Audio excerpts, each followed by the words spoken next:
Mesdames, Messieurs les ministres, mes chers collègues, je trouve que ça serait bien de bien nommer les choses.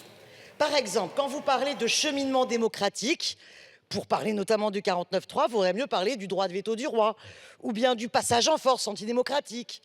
Quand on parle, par exemple, de la loi bien vieillir, ça serait plus honnête de dire le vol des 2 meilleures années de retraite.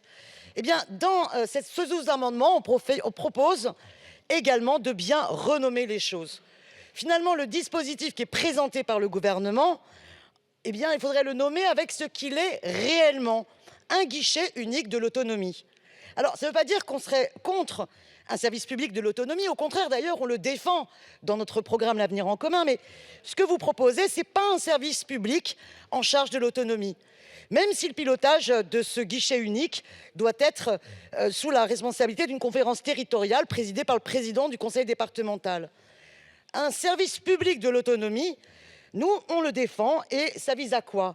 À protéger les usagers du reste à charge exorbitant s'ils sont orientés vers le secteur privé lucratif.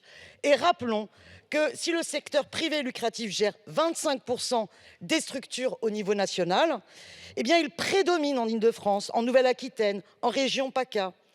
Et rien de ce que vous proposez ne permet de promouvoir le service public ou associatif non lucratif, ni de renforcer les effectifs, les moyens, ni d'ouvrir plus de places. Garantir à chacun, sur chaque territoire, la possibilité d'être pris en charge par des structures et des services publics ou non lucratifs, sans reste à charge conséquent, ça, c'est un véritable service public de l'autonomie. Là, ce que vous faites, c'est un guichet unique de l'autonomie, donc appelons-le ainsi.